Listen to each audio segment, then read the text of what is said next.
नमस्कार दोस्तों। हर दिन की तरह सुबह कान्हा अपने मित्रों के साथ गाय चराने गए। गायों को चराते चराते कान्हा को कुछ शरारत सूझी और अपने मित्रों के साथ मिलकर गोपियों के घर जाकर मक्खन चुरा लिया।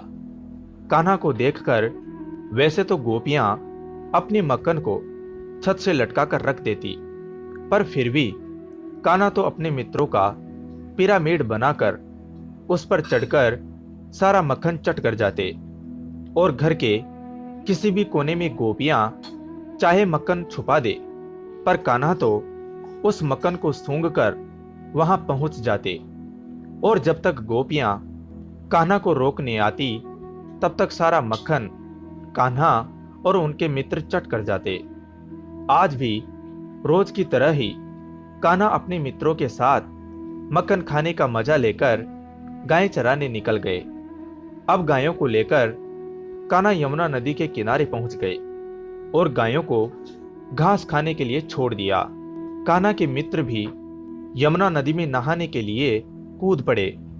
मित्रों ने कान्हा को भी नहाने के लिए बुलाया, पर कान्हा ने मना कर दिया। तो मित्रों ने कहा, क्यों कान्हा, तुम नहाने क्यों नहीं आ रहे नदी में? रोज तो हमसे पहले ही नदी में कूद पड़ते हो, आज क्यों ऐसे किनारे पर ही खड़े हो?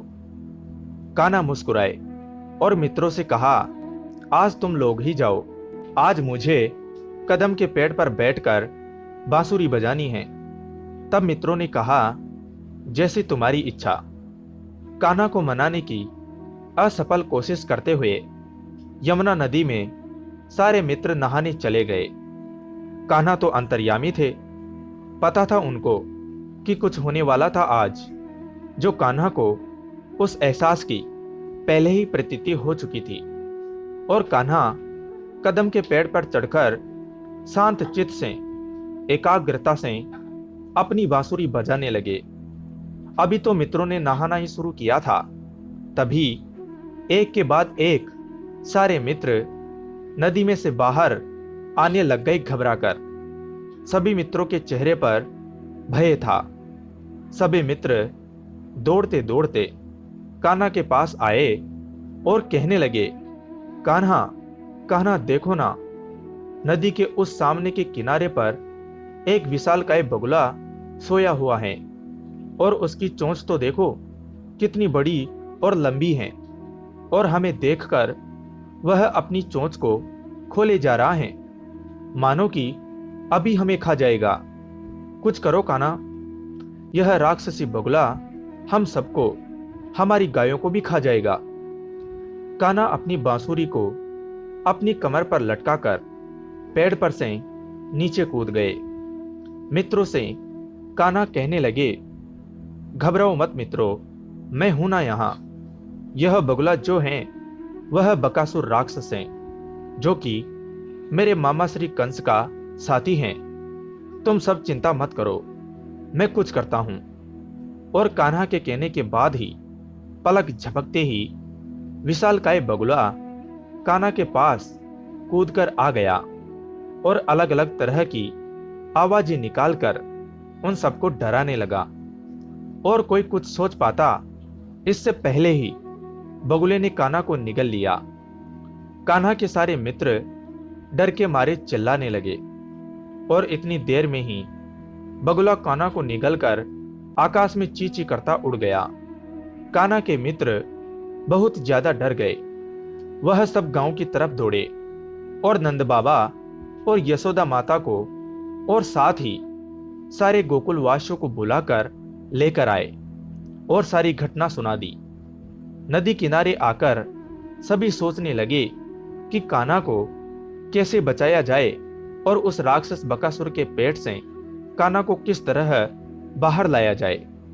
और गोकुलवासी कुछ करे उसके पहले ही आकाश से बगुला उड़ता उड़ता अचानक नीचे धड़ाम से गिर गया।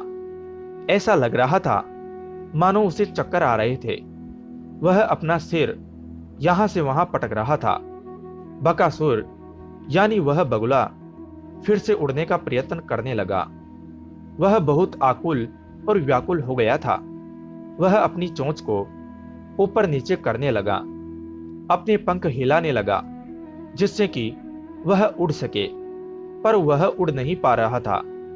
सभी गोकुलवासी बकासुर को डर के मारे देख रहे थे और उसे क्या हो रहा है किसी को कुछ पता नहीं चल रहा था। वहीं यशोदा माँ का हाल रो रो कर बुरा हुआ पड़ा था। बकासुर को ऐसे लग रहा था जैसे उसके शरीर में अंदर से कोई आग लग गई हो। पर बात यह थी कि कान्हा ने, यानी कि भगवान श्री कृष्ण ने बगुले के अंदर गर्म ज्वाला उत्पन्न की।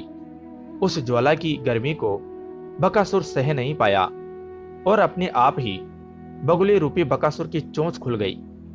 और जैसे ही बगुले ने चोंच खोली, तुरंत ही मुस्कुराते हुए कान्हा एक छलांग लगाकर बाहर निकल आए और भगवान श्री कृष्ण ने बकासुर की चोंच को अपने दोनों हाथों से पकड़कर चीर दिया और बकासुर की पल भर में ही मृत्यु हो गई। सभी गोकुलवासी और कान्हा के मित्र कान्हा का यह बल देखकर आश्चर्यचकित हो गए और प्यार से नंद बाबा ने कान्हा को अपनी गोदी में उठा लिया और माता यशोदा ने कान्हा को प्रणाम किया।